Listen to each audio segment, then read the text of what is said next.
안녕하십니까. 성도님들 한 주 동안 평안하셨나요? 날씨가 많이 변덕스럽습니다. 요즘 좀 추워졌더니 오늘은 또 이렇게 따뜻한 날씨네요. 요즘 독감도 유행이라고 합니다. 성도님들 모두 건강 잘 살피시기 바랍니다. 네, 오늘 말씀은 사무엘하 6장 1절부터 23절까지입니다. 말씀의 주제로는 하나님을 경외하는 기쁨이라는 주제로 나누겠습니다. 구약 471페이지 사무엘하 6장 1절에서 23절입니다.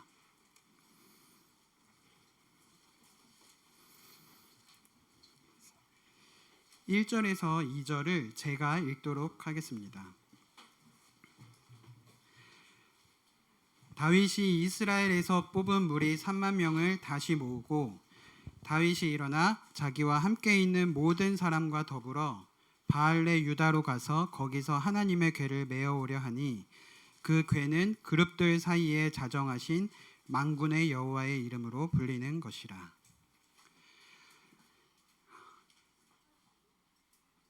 1층 잘 들리시나요? 2층도 잘 보이시고 들리시나요? 네. 다윗은 이스라엘을 통일하고 진정한 이스라엘의 왕이 되자 그 수도인 예루살렘으로 하나님의 법궤를 모셔올 생각을 합니다. 이제 블레셋도, 그 오랜 대적이었던 블레셋도 격퇴하였고 그 하나님의 보좌인 이 언약궤가 예루살렘에 있는 왕의 처소에 오셔야 한다는 그러한 생각과 마음으로 다윗은 언약궤를 옮기려고 합니다.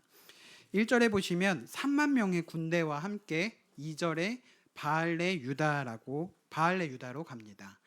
이곳 바알레 유다는요, 기럇 여야림의 옛 명칭이 그 기럇 여야림이라는 곳이고요.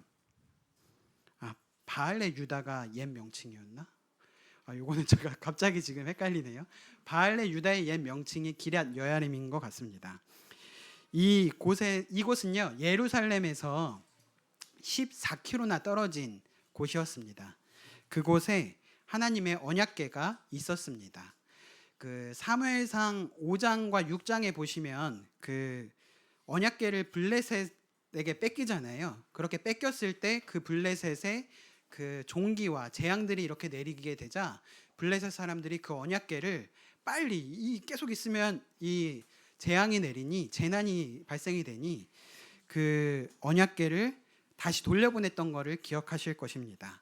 그때 돌려보냈을 때 그 사람의 손으로 끌지 않는 오직 소만 끄는 수레에 그 언약궤를 실어서 그 언약궤를 보냈는데 그 언약궤가 신기하게도 사람이 끌지 않고 소만 끌었는데도 불구하고 좌로나 우로나 치우치지 않고 그 이스라엘로 돌아왔던 것을 성도님들이 기억하실 것입니다.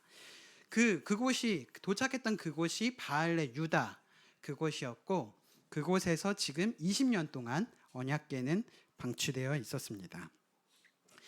이제 사울의 시대가 끝이 나고 다윗의 시대가 되자 이 다윗은 그 평안과 승리를 주신 하나님께 감사하며 그 하나님의 궤를 그 그룹들 사이에 좌정하시는 그 만군의 여호와의 궤를 그리고 하나님의 거룩하신 그 임재와 또 그분의 능력과 성품이 임재하여 계시는 그 언약궤를 예루살렘의 중심으로 모시고 싶어 합니다. 얼마나 좋은 마음인가요? 칭찬받을 만한 일이죠. 3절에서 5절까지는 오늘 사회자 형제님이신 안명철 형제님께서 3절에서 5절 읽어주시겠습니다.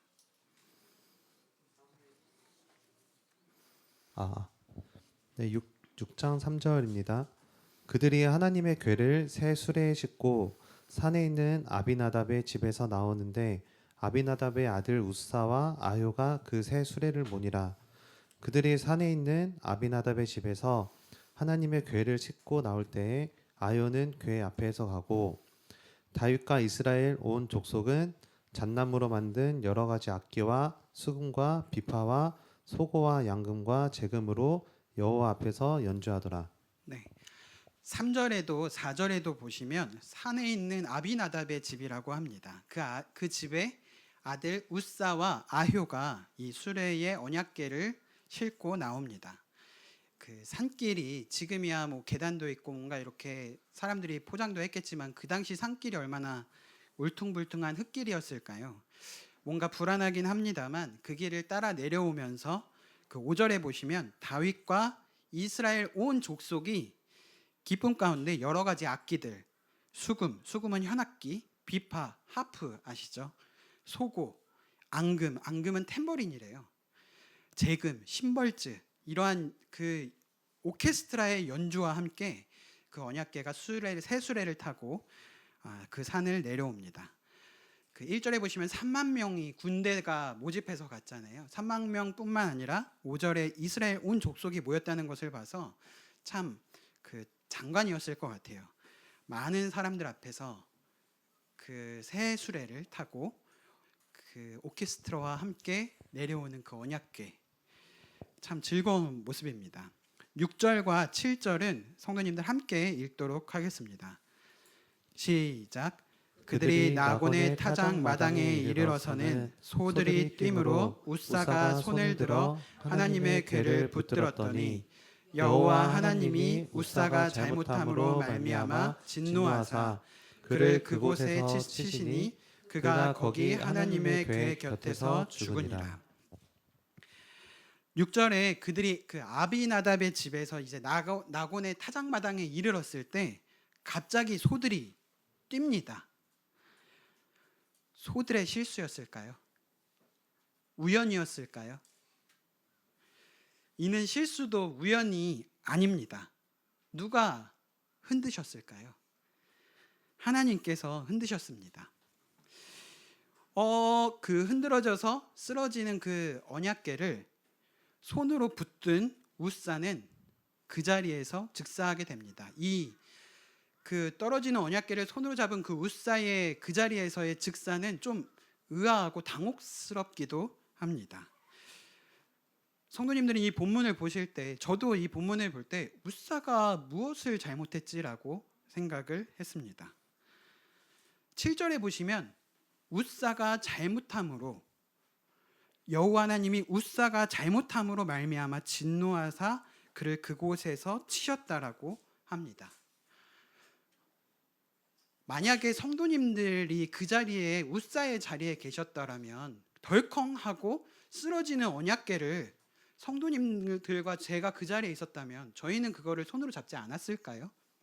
그러면 그거를 그냥 떨어지게 둬야 했을까요? 우사의 죽음은 이스라엘이 하나님의 영광을 얼마나 진지하게 대해야 하는가를 교훈합니다. 이 본문을 보는 우리의 기준이 블레셋에 있다면, 세상의 기준에 있다면 왜 죽였지? 왜 잘못했지? 뭘 잘못했지? 라고 생각할 것입니다. 그러나 이 본문을 보는 우리의 기준이 하나님의 기준, 하나님의 말씀의 기준으로 이 본문을 본다면 그 성경에 기록되지 않은 수레에 그 언약궤를 실었고 만지지도 말라고 하였는데 그 언약궤를 만졌고 어깨에 메어서 옮기라고 했는데 그 수레에 실어서 왜 옮겼을까라고 우리는 생각하게 될 것입니다. 민수기 7장 9절과 4장 15절을 제가 읽어드리도록 하겠습니다. 이 언약궤는요, 하나님께서 일찍이 고앗 자손이 막대기에 끼어서 어깨에 메고 운반해야 한다고 하나님은 말씀하셨습니다. 민수기 7장 9절 고앗 자손에게는 주지 아니하였으니 그들의 성소의 직임은 그 어깨로 메는 일을 하는 까닭이었더라. 민수기 4장 15절 진영을 떠날 때에 아론과 그의 아들들이 성소와 성소의 모든 기구 덮는 일을 마치거든 고앗 자손들이 맬 것이니라. 그러나 성물은 만지지 말라. 그들이 죽으리라. 회막 물건 중에서 이것들은 고앗 자손이 맬 것이며. 이 언약궤를 옮기는 이 중요한 상황 가운데 성경은 말하고 있지 않지만 다윗은 이 언약궤를 어떻게 해야 하는지 몰랐을까요? 20년 동안 그 집에 언약궤를 모셨던 그 아비나답의 아들 우사는 이렇게 해야 한다는 것을 몰랐을까요? 하나님은 하나님의 방법대로 옮기기를 원하셨습니다. 하나님은 하나님의 방법대로 행하고 하나님의 방법대로 살기를 원하셨습니다. 하나님께서 우리에게 바라시는 것은 우리가 하나님을 경외함으로 하나님께 순종하기를 원하십니다. 경외하다라는 단어를 아십니까? 이 공경할 경자에 두려워할 외입니다. 이 단어의 기본 의미에는 두려워하다, 떨다의 의미가 있습니다. 하지만 이 경외하다의 의미에는 무서운 존재에 대한 두려움, 공포감이 아니라 하나님의 주권과 그 영광을 인정하는 자가 가지게 되는 거룩한 두려움, 경건한 공경심을 일컫습니다. 하나님을 바로 할 때 우리는 하나님을 경외하게 됩니다. 하나님은 경이로우십니다. 안 그러세요? 요즘 오늘 아침에 출근이 아니라 교회 오는 길가에 떨어지는 그 낙엽만 보더라도 하나님이 이렇게 아름다운 분이시구나, 경이롭지 않으셨어요? 하나님은 경이로우십니다. 하나님은 경외함을 받으시기에 합당하신 분입니다. 경외한다라는 것은 그것의 크기를 알 때 우리가 그것을 경외하게 됩니다. 하나님의 크심을 알 때 우리는 나의 작음을 알게 됩니다. 얼마 전에 일찍 퇴근해서 저희 집 근처에 있는 요 뒤에 청량산에 갔습니다. 이제 낙엽들이 다 떨어지더라고요. 그 떨어지는 낙엽을 제가 주워왔어요. 아이고, 이렇게 떨어지는 낙엽을 주워왔습니다. 이 낙엽이 처음에 올 봄에 산에 오를 때에는 피었겠지? 그리고 푸르렀겠지? 반짝반짝 빛나다가 여름에 비를 맞고 열매를 맺더니 가을이 되어 색이 변하고 지겠지? 우리 인생이 저 피고 자라다가 지어서 떨어지는 게 우리 인생 같은 게 낙엽 같은 인생이구나 라고 생각했습니다. 하나님의 크심을 알 때 우리가 얼마나 작은 존재인지, 얼마나 죄인이고 미천한 존재인지를 알게 됩니다. 나 같은 자를 그 크신 하나님께서 어떠한 은혜와 긍휼을 나에게 베푸셨는지를 우리는 하나님의 크심을 알 때 우리는 알게 됩니다. 우리가 하나님을 바르게 앙망할 때 하나님이 얼마나 위대하시고 크신 분이시며 능력이 많으신지, 얼마나 거룩하시고 영광이 가득하신 분이신지를 알게 됩니다. 다윗이 하나님을 경외할 때 그 사무엘상 지금 6장을 보고 있잖아요. 한 장만 앞으로 넘겨서 5장만 보더라도 다윗이 하나님을 경외할 때 다윗의 태도의 모습, 다윗이 말할 때 이 말을 합니다. 다윗이 하나님께 여쭈어 보다. 다윗이 하나님께 여쭙되. 그러나 오늘 본문 6장에서는 다윗은 하나님께 그 방법과 뜻을 물어보지 아니하고 자신의 생각과 자기가 생각할 때 좋은 방법으로 행합니다. 누가 수레에 실어서 언약궤를 옮겼나요? 블레셋이 행한 대로 세상 사람들이 사는 삶의 방식을 곁들여서 하나님을 섬기게 됩니다. 다윗이 그렇게 했는지 어떻게 알 수 있냐고요? 말씀대로 하지 않았잖아요. 다윗이 만약에 어떻게 해야 되는지를 알고도 그렇게 했으면 다윗은 더 큰 죄를 지었을 것입니다. 몰랐다면 이러한 언약궤를 옮기는 중요한 일에 하나님께 그 뜻과 방법을 물어보지 않고 자기의 생각과 의지대로 행한 것을, 그 죄를 하나님은 징계하십니다. 그래서 흔들하신 거죠. 그 떨어지는 우사가 아니라 떨어지는 언약궤를 우사가 잡습니다. 그리고 그 자리에서 즉사하게 됩니다. 하나님이 하신 일이 잘못됐을까요? 너무 가혹하신 것일까요? 이 본문을 통해서 우리도 교훈을 받아야 하는 것은 우리가 하나님의 영광 앞에, 하나님의 임재 앞에 얼마나 진지하게 이것을 대해야 하는가를 우리에게 교훈합니다.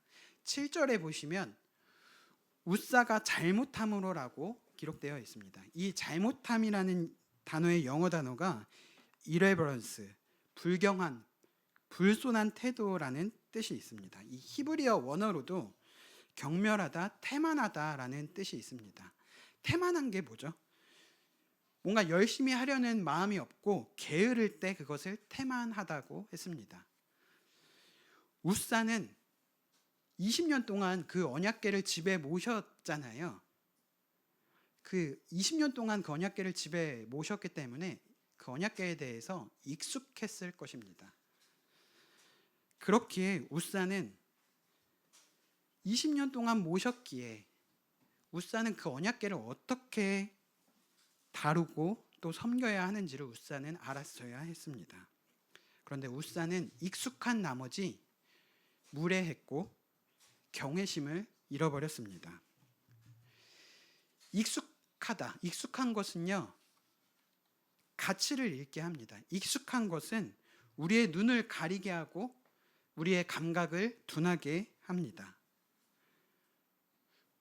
우리에게 주어진 이 영생의 삶, 너무나도 많이 들어서 시작만 해도 어떤 내용인지 알 것 같은 복음, 매주 드리는 만찬 예배와 이 말씀 시간, 혹시 우리는 이 귀한 시간을 너무 익숙하게 여겨서 그것에 대한 경외심을 잃어버리진 않았는지 생각해 보아야 합니다.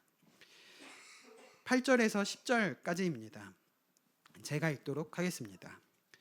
여호와께서 우사를 치심으로 다윗이 분하여 그곳을 베레스 우사라 부르니 그 이름이 오늘까지 이르니라.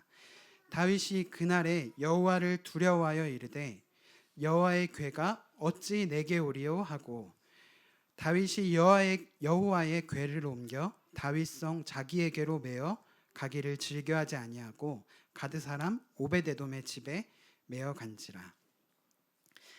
하나님께서 우사를 치신 것에 대한 다윗의 반응이 8절에 나옵니다. 8절에 다윗이 분해합니다. 다윗이 분하여.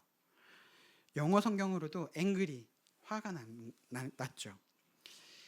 이 윌리엄 맥도날드는 이 본문을, 이 다윗의 모습을 일종의 반항이다. 그 일종의 반항의 표현이다. 그리하여서 언약궤를 예루살렘으로 옮기는 것을 잠시 포기했다라고 말합니다. 이런 해석도 있고요. 또 다른 해석으로는 이 다윗이 그 얼굴이 빨갛게 되면서 화가 났거든요. 이러한 것이 하나님께 괘씸한 마음이나 섭섭한 마음을 품은 것이 아니라 이 모든 상황이 자신의 불찰로 인해 일어난 일인 것에 대하여 자기 자신에게 스스로 통한이 여긴 그런 모습이 아닐까라고 말을 합니다. 성도님들은 어떤 게 맞다고, 어떤 해석이 맞다고 생각이 되시나요? 제 생각은요, 이 성경의 1.1핵이 그냥 되어진 것이 없잖아요. 그런데 다윗이 분하여 앵그리라고 쓴 표현을 보면 제가 다윗이었다면 내가 이렇게까지나 했는데 왜 하나님은 그렇게까지 하실까? 의 마음이 아닐까 생각이 됩니다. 성도님들은 언제 화가 나세요? 저 오늘 아침에 이제 차를 주차장에다 주차하고 뭐를 다시 두고 와서 이제 옆에 이제 그 조수석 있는 쪽으로 문을 열라고 했는데 뭐를 밟은 거예요. 누가 개똥을 거기다가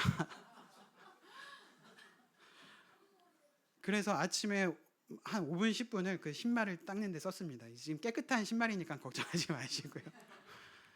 그때 오늘 하루를 이렇게 시작을 하는구나 하면서 살짝 화가 났지만 이렇게 또 말씀에 쓰겠지라고 생각하면서 위안을 얻었습니다. 언제 화가 나시죠? 누군가가 나 자신의 위신을 실추시켰을 때, 내 뜻과 내 생각대로 일이 진행이 되지 않을 때, 다윗은 엄청 멋있게 기획했어요. 얼마나 멋있고 재미있게 기획했는데 계획대로 되지 않을 때 3만 명이 모였고 수많은 백성들이 모였고 새 수레에 실었고 오케스트라를 연주하는데 하나님께서 한순간에 그 아름다운 행렬을 장례 행렬로 바꾸어 놓으셨습니다. 다윗은 화가 났을 거라고 생각이 됩니다. 8절에 다윗은 그곳을 베레스 우사라고, 그 베레스 우사의 뜻은 우사가 갑작스럽게 죽은 곳이라는 뜻입니다. 그곳을 그렇게 칭하고 괴를 모셔오지 않기로 마음을 먹습니다. 그 9절과 10절에 보시면 그 하나님의 노 앞에 다윗은 하나님을 두려워하면서 어찌할꼬 하면서 절망하게 됩니다. 11절은 성도님들께서 함께 읽어주시겠습니다. 시작. 여호와의 궤가 가드 사람 오베데돔의 집에 석 달을 있었는데 여호와께서 오베데돔과 그의 온 집에 복을 주시니라. 네, 이 3개월 동안 그 하나님의 궤 법궤가 가드 사람 오베데돔의 집에 머물게 됩니다. 그 순간 이 오베데돔은요, 그 손만 대면 죽는 그 장면을 목격해서 다들 두려워 떠는 그 순간에 오베데돔은 두려움 없이 그 하나님의 궤를 향하여 자신의 집 대문을 활짝 엽니다. 우리가 우사를 통하여서 하나님 앞에서 우리의 오만한 행동의 결과를 보았다면 오베데돔을 통하여서는 하나님 앞에 그 겸손한 용기가 어떠한 복을 받게 되는지를 우리는 볼 수 있습니다. 오베데돔은 경외하는 마음으로, 사랑하는 마음으로 그 하나님의 궤를 집으로 모시게 됩니다. 하나님은 여호와를 경외하는 가정에 임재하십니다. 하나님을 높이는 가정을 하나님께서 높이십니다. 아멘 하시나요? 이 3개월, 그 오베데돔의 집에 있는 그 3개월 동안 그 여호와의 임재로 인하여서 오베데돔의 집에 여호와의 복이 충만히 내립니다. 우리 이제 지금 철거하고 있고 이제 증축을 시작하면 이제 뭐 12월쯤부터 증축이 이제 지금도 이제 시작된 거나 마찬가지죠. 그러면 내년 한 6월 초쯤이면은 저희는 증축을 다 완성하게 될 건데, 이 오베데돔은 3개월 동안 그곳에 있었을 때 그 하나님의 복이 내렸잖아요. 저희는 지금 이곳 교육관에서 6개월을 있어야 합니다. 우리도 6개월 동안 이곳 교육관에서 모이는 동안 하나님께서 이곳에 임재하시고 또 이곳에서 드리게 되는, 정말 오늘은 1, 2, 3층에서 되게 잘 이렇게 질서 있게 예배가 드려졌는데 이곳에서 드리는 이 예배를 통해서 하나님께서 영광을 받으시며 이곳에 거하는 그 기간 동안에도 하나님께서 이 6개월 동안, 3개월이 아니라 6개월이니까 복의 복을 이 교육관에서 드리는 우리에게 풍성하게 내려주시기를 기도합니다. 참 아이러니하죠. 우사가 실패했고 다윗이 실패했던 그 자리에서 오베데돔은 예배에 성공합니다. 그렇게 우리는 누가 예배를 드리는가, 왕의 예배를 드리는가, 제사장의 예배를 드리는가가 중요하지 않아요. 어떻게 예배를 드리는가가 더욱 중요합니다. 이 3개월의 시간 동안 다윗은 어떻게 했을까요? 그 화를 풀지 못하고 씩씩댔을까요? 성경은 기록하기를 역대상 15장을 보면 하나님께서 이렇게 큰 그 우사를 죽이시는, 다윗이 이렇게 표현해요. 하나님이 찢으셨으나 그러나 하나님의 말씀을 상고하였다라고 성경은 기록합니다. 역대상 15장 13절부터 15절 한번 찾아보실까요? 그 손을 여기다가 넣으시고 역대상 15장 13절부터 15절을 찾아보시기 바랍니다.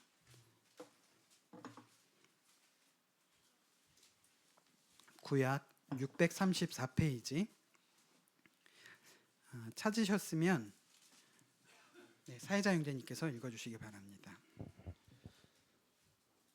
전에는 너희가 매지 아니하였으므로 우리 하나님 여호와께서 우리를 찢으셨으니 이는 우리가 규례대로 그에게 구하지 아니하였음이라 하니 이에 제사장들과 레위 사람들이 이스라엘 하나님 여호와의 궤를 메고 올라가려 하여 몸을 성결하게 하고 모세가 여호와의 말씀을 따라 명령한 대로 레위 자손이 채에 하나님의 궤를 꿰어 어깨에 매니라. 네. 새 수레는 치어졌고 레위 자손들이 그 언약궤를 어깨에 메고 운반했습니다. 내 생각, 내 방법은 치어졌고 하나님의 방법, 하나님의 말씀대로만 나아가게 됩니다. 비로소 하나님을 경외하게 됩니다.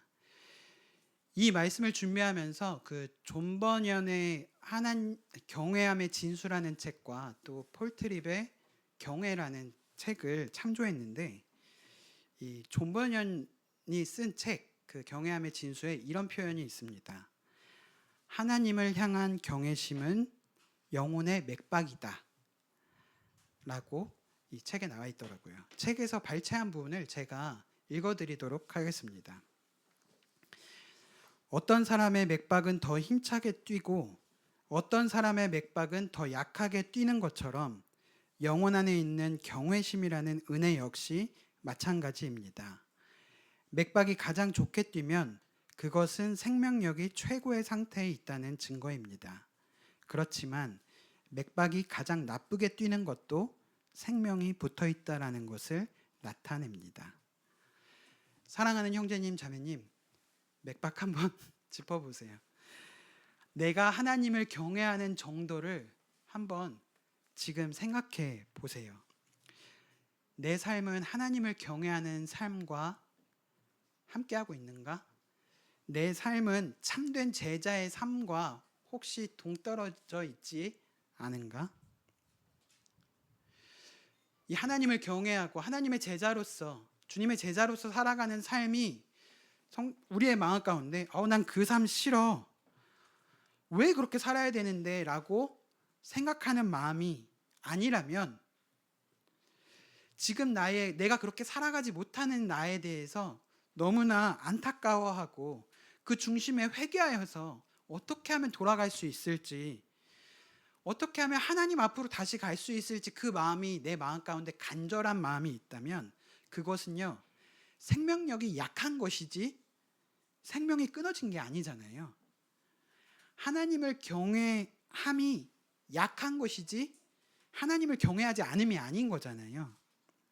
그럴 땐 우리의 삶이 그럴 때 내가 하나님을 경외하는 삶과 좀 떨어져 있다라고 느낄 때 그럴 때 우리는 어떻게 해야 하나요? 다윗처럼 하시면 됩니다. 다시 하나님께로, 다시 말씀으로, 다시 여호와를 경외하는 자리로 오시면 됩니다. 12절과 15절, 12절에서 15절까지 사회자 형제님께서 읽어주시기 바랍니다. 어떤 사람이 다윗 왕에게 아뢰어 이르되 여호와께서 하나님의 궤로 말미암아 오베데돔의 집과 그의 모든 소유에 복을 주셨다 한지라. 다윗이 가서 하나님의 궤를 기쁨으로 메고 오베데돔의 집에서 다윗성으로 올라갈새 여호와의 궤를 맨 사람들이 6걸음을 가매 다윗이 소와 살찐 송아지로 제사를 드리고 다윗이 여호와 앞에서 힘을 다하여 춤을 추는데 그때에 다윗이 배에 예봇을 입었더라. 다윗과 온 이스라엘 족속이 즐거이 환호하며 나팔을 불고 여호와의 궤를 메어오니라. 네, 그 하나님께서 오베데돔의 집에 내리신 그 복의 소식을 들은 다윗은 하나님께서 진노를 거두어 가셨구나. 이제는 하나님의 방법대로, 하나님의 말씀대로 옮겨야지라고 하면서 레위 자손들이 몸을 성결하게 하고 말씀대로 메어서 이동하게 합니다. 저는 개인적으로 이 본문의 모습, 이 장면을 좋아합니다. 저도 뭔가 이렇게 하고 싶거든요. 하나님의 말씀을 쫓아 천천히 한 걸음 한 걸음. 다윗은 천천히 한 걸음 한 걸음 갑니다. 주님의 말씀대로, 주님의 방법대로 갑니다. 그 걷는 걸음이 얼마나 떨렸을까요? 어쨌든 얼마 전까지 그것을 잘못했을 때 하나님이 그렇게 크게 진노하셨는데 다시 그 걸음을 내딛는 그 첫 걸음이 얼마나 신중하게 떼었을까. 그 시간 다윗의 마음은 얼마나 그 심장이 쿵쾅쿵쾅 뛰었을까. 그는 6걸음 가고 멈춥니다. 시작하는 그 순간부터 하나님의 말씀대로 하고자 첫 걸음부터 신중하게 뛰었던 그 걸음, 아무 탈 없이 6걸음이 옮겨지자 다윗은 하나님께 감사의 제사를 올립니다. 하나, 둘, 셋, 넷, 다섯, 여섯. 하나님 감사합니다. 죽이지 않아 주셔서 감사합니다. 월, 화, 수, 목, 금, 토. 우리 주일에 나와서 하나님 감사합니다. 한 주 동안 살게 해주셔서 감사합니다. 우리 주일에 이래야죠. 생명을 주관하시고 모든 일을 당신의 뜻대로 운행하시는 하나님. 이것이 하나님의 방법이었군요. 이렇게 살아야 하는 것, 이렇게 하나님의 뜻대로 해야 되는 것이군요. 감사합니다. 큰 재난이 없게 하여 주시니 감사합니다. 라고 다윗은 제사를 드립니다. 계속 건축에 대한 얘기를 하는데 저희가 6개월 남았다 그랬잖아요. 1개월, 2개월, 3개월, 4개월, 5개월, 6개월.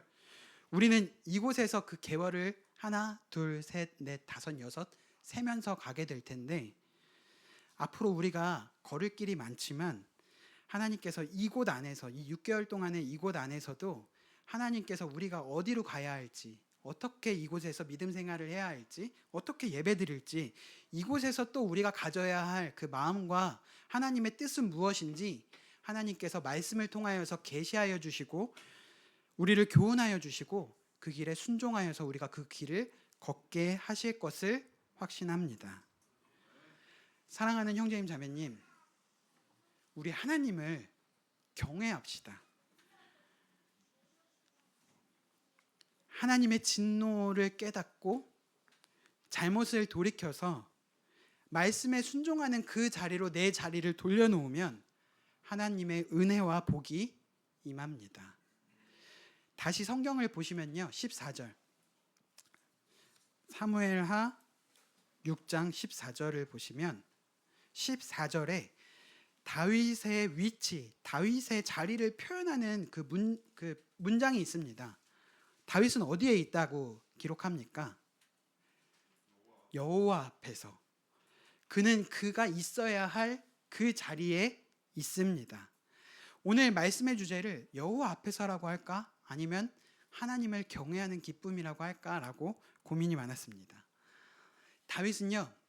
여호와 앞에서 온 힘을 다해 춤을 춥니다. 여기 3층에 계신 분들은 그러실 것 같은 분이 한 분도 안 계신 것 같네요. 성도님들은 언제 춤을 추셨나요? 이거 1층에서 지금 듣고 있는 민수가 들으면 안 되는데 저는 어렸을 때 춤을 좀 췄습니다. 그 영화 써니를 보면 어떤 집에 모여서 여학생들이 그저 바람 이거 하잖아요. 그렇게 춤추잖아요. 제가 초등학교 6학년 때 그 반에서 그렇게 노는 여학생들이 저를 불러서 춤을 가르쳐 달라고 할 만큼 당시에 이렇게 다리를 이렇게 뻗는 그거를 두 다리를 뻗을 수 있었던 사람이 저였습니다. 제가 여기서 얼마나 춤을 잘 추는지 보여드리면 집에 가서 혼나겠죠? 그렇게 제가 춤을 추는 거를 엄마는 조금 아셨어요. 근데 아버지는 모르셨어요. 그리고 교회도 몰랐습니다. 그런데 이제 6학년 때 수학여행을 간 거예요. 수학여행을 갔는데 애들이 이제 마지막 날은 막 무대에 나가서 춤추고 노래 부르잖아요.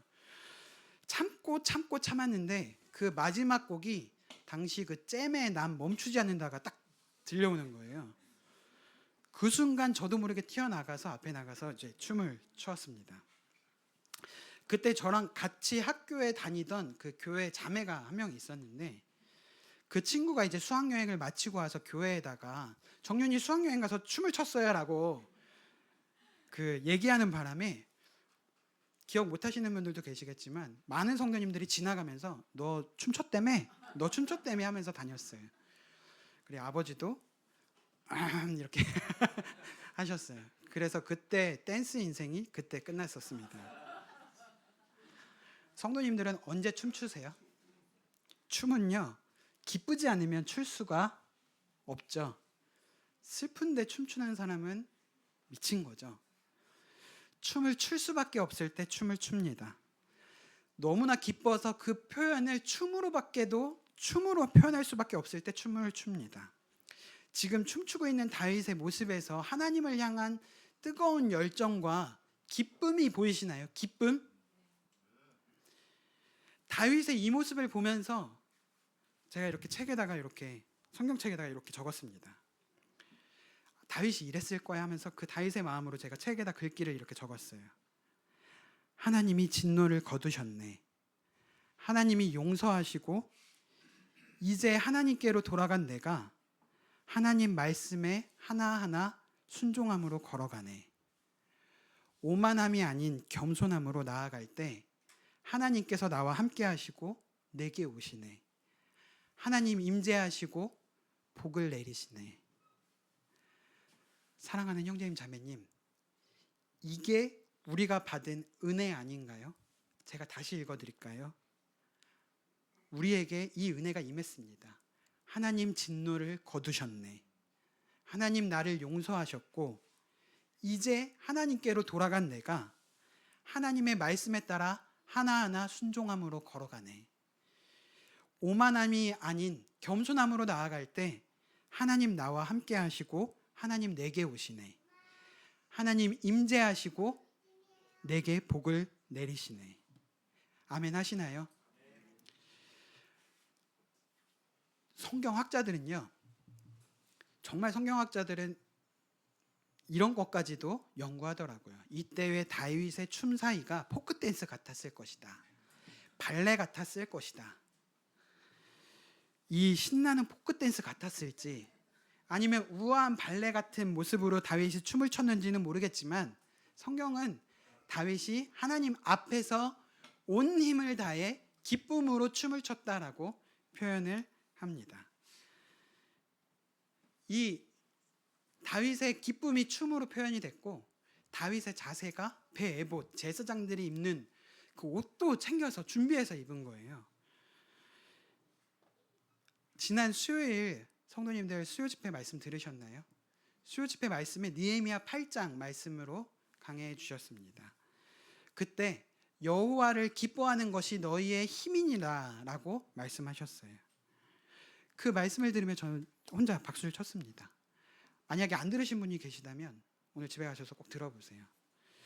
여호와를 인하여 기뻐하는 것이 우리의 힘입니다. 하나님을 기뻐하는 것을 하나님이 기뻐하십니다. 시편 147편입니다. 함께 여기 볼펜을 여기다 두시고 시편 147편 가보겠습니다. 시편 147편 11절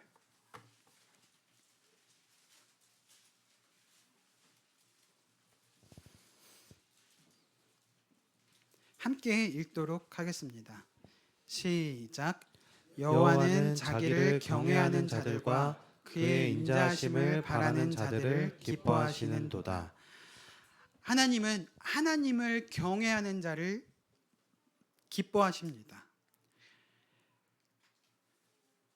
이 표현 잘 생각하셔서 들으셔야 되는데 하나님을 경외하는 다윗을 기뻐하는 하나님의 기쁨이 다윗을 춤추게 만들었습니다. 이해되시나요? 하나님을 경외하는 그 다윗을 보시고 기뻐하시는 하나님의 기쁨이 다윗을 기쁘게 만들었어요. 다윗은 하나님 마음에 합한 자잖아요. 하나님이 기뻐하시니 나도 기쁘고 하나님이 지금 춤추시니 나도 춤을 춥니다. 15절. 이러한 기쁨 중에 예루살렘으로 여호와의 궤가 들어옵니다. 16절입니다. 성도님들 함께 읽어주시겠습니다. 시작. 여호와의 괴가 다윗성으로 들어올 때 사울의 딸 미갈이 창으로 내다보다가 다윗 왕이 여호와 앞에서 뛰놀며 춤추는 것을 보고 심중에 그를 없인 여기니라. 이 미갈이 등장합니다. 다윗의 아내인데 성경은 사울의 딸 미갈이라고 표현하고 있습니다. 미갈은 무슨 저렇게 철부지같이 춤을 추고 있어. 채통도 없이 왕이. 미갈은요, 이 남편 다윗의 말할 수 없는 그 감격과 기쁨을 이해하지 못합니다. 도대체 언약궤가 뭐길래 언약궤의 소중함을 모릅니다. 하나님을 경외하는 기쁨을 이해하지 못하고 그 장면을 미갈은 업신 여깁니다. 우리가 하나님을 경외하는 마음이 없다면, 이 미갈같이 우리 마음 가운데 하나님을 경외하는 마음이 없다면, 물론 여러 가지 삶 가운데 그것이 나타나겠지만 우리가 주일에 드려지는 이 종교 예식, 주일의 집회들, 이것을 업신 여기게 될 것입니다. 어리석게 여기게 될 것입니다. 이 주일 만찬이 뭐가 중요해? 이 주일 예배가 뭐가 중요하고 말씀 듣는 시간이 뭐가 중요해? 우리가 함께 모여서 교제하는 게 뭐가 중요해? 이 성경책 보는 게 매일매일 보는 게 뭐가 중요해? 이 주님의 이름으로 모이는 집회가 뭐가 중요해? 라고 하시는 성도님들은 없으시겠죠. 우리가 이것의 소중함을 우리가 잘 알지 못한다면 요 미갈이 요 잠깐 성경을 보시면 그 장면이 이상하게 성경에 한자로 적혀 있는데 다 그러신가요? 그 창으로 볼 때, 그 마음의 창으로 볼 때 그 심중에 이르기를 그것을 업신 여기게 됩니다. 그들의 무대에 참여하지 않아요. 그 기쁨의 장에 참여하지 않고 한 걸음 멀리 서서 그것을 판단만 합니다. 함께 뛰놀지 못합니다. 17절에서 19절까지 사회자 형제님께서 읽어주시기 바랍니다. 안병철 형제님 오늘 고생이 많으십니다. 17절에서 19절 읽어주시기 바랍니다. 여호와의 궤를 메고 들어가서 다윗이 그것을 위하여 친 장막 가운데 그 준비한 자리에 그것을 두매 다윗이 번제와 화목제를 여호와 앞에 드리니라. 다윗이 번제와 화목제 드리기를 마치고 만군의 여호와의 이름으로 백성에게 축복하고 모든 백성 곧 온 이스라엘 무리에게 남녀를 막론하고 떡 한 개와 고기 한 조각과 건포도 떡 한 덩이를 나누어 주매 모든 백성이 각기 집으로 돌아가니라. 다윗은 그 하나님의 궤를 예루살렘 성전을 짓기 전 그 기브온에 있는 성막 안에 모셔놓습니다. 미리 준비해 놓은 자리에 그 언약궤를 두고 준비된 예배를 드리게 됩니다. 여기 보시면 다윗의 자리는 여호와 앞을 벗어나지 않습니다. 여호와 앞에서 계속 이렇게 하나님을 기뻐하고 경배드리는 것을 보게 됩니다. 이 주님께 드려지는 번제와 화목제를 보십시오. 그리고 왕으로서 다윗은 그 자리에 모인 모든 백성에게 만군의 여호와의 이름으로 이스라엘 백성을 축복하게 됩니다. 그 자리에 모인 이 백성들은 이 축복을 함께 나누면서 또 그 번제로 드려지는 헌신을 드리고 화목제로 드려지는 이 그들 안에서의 이 교제를 누리며 이 모든 것을 나눌 때에 그 축복 가운데 축복받은 마음으로 집으로 돌아가게 됩니다. 우리의 예배가 이래야 하지 않을까요? 기쁨과 감사의 예배, 춤추며 노래하는 예배, 여호와 앞에서 겸손하게 드려지는 입술의 고백과 번제로 드려지는 헌신, 그리고 화목제로 드려지는 이 공동체 안에서의 나눔과 교제, 이 모든 것을 이곳에서 나눌 때에 축복받은 마음으로 집으로 돌아가는 그 예배, 우리 함께 만들어 가요. 네. 20절에서 23절까지는 제가 읽도록 하겠습니다. 다윗이 자기의 가족에게 축복하러 돌아오매 사울의 딸 미갈이 나와서 다윗을 맞으며 이르되 이스라엘 왕이 오늘 어떻게 영화로우신지 방탕한 자가 염치 없이 자기 몸을 드러내는 것처럼 오늘 그의 신복의 계집종의 눈앞에서 몸을 드러내셨도다 하니 다윗이 미갈에게 이르되 이는 여호와 앞에서 한 것이라. 그가 내 아버지와 그의 온 집을 버리시고 나를 택하사 나를 여호와의 백성 이스라엘의 주권자로 삼으셨으니 내가 여호와 앞에서 뛰놀리라. 내가 이보다 더 낮아져서 스스로 천하게 보일지라도 내가 말한 바 계집종에게는 내가 높임을 받으리라 한지라. 그러므로 사울의 딸 미갈이 죽는 날까지 그에게 자식이 없으니라. 20절에 다윗이 자기 가족을 축복하러 오는데 미갈이 바가지를 긁습니다. 다윗의 아내 미갈이 아니라 사울의 딸 미갈입니다. 빈정거리면서 왕이 오늘 얼마나 영화로우신지 방탕한 자가 맨살을 드러냈고 춤추는 것처럼 오늘 당신과 당신의 종들 또 그 종들의 아내, 그 원어로는 종들의 종년이라고 그 험한 말을 썼어요. 몸을 드러내셨으니 왕의 채통이 어떻겠습니까? 미갈이 한 말 틀린 말 있나요? 틀린 말 하나도 없습니다. 그런데 깎아내리는 말입니다. 멸시의 표현입니다. 우리가 미갈과 같이 비판적인 태도와 그 비수를 꽂는 말, 그런 말은요, 뜻은 맞을지언정 옳지 않은 말입니다. 또 이 미갈의 시선과 말을 통해서 우리가 교훈받을 것이 무엇이 있냐면, 하나님 앞에서 우리는 이 경외함으로 이 모든 예식을 기쁨 가운데 드리고 있는가를 생각해 봐야 될 것입니다. 나의 시선은 어떠한 시선일까?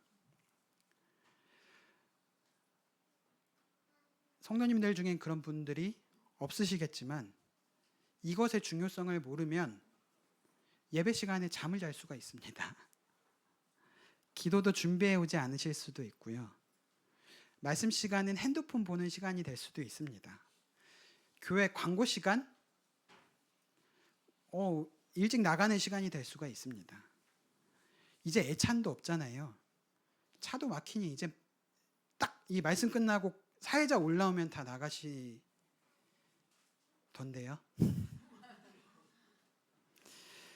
이 교회 와도 이렇게 저렇게 앞에서 욕이나 하니 차라리 눈에 안 보이는 게 낫지. 이제는 눈에 띄지 않으니, 숨어도 보이지 않으니 티나지 않을 거야.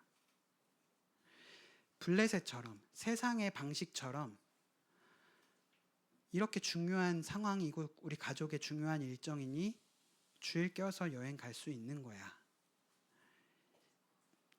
물론 급하고 어렵고 중요한 일정으로 그러실 수 있다라고 생각이 되지만, 저는 물어보고 싶은 것은 내가 하나님을 과연 경외하는 마음으로 그렇게 하고 있는가를 여쭤보고 싶은 것입니다. 하나님은 하나님을 경외하는 자를 기뻐하십니다. 하나님을 높이는 자를 높이십니다.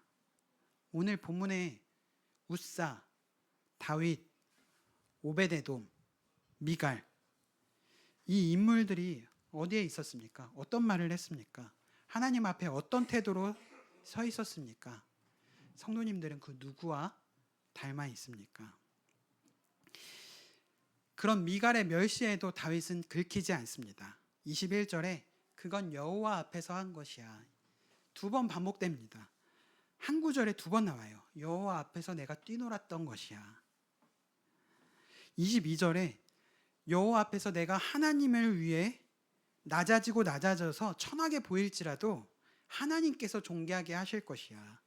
그 모습을 보는 종들의 종년일지라도 그들이 나를 높일 것이야 라고 말합니다.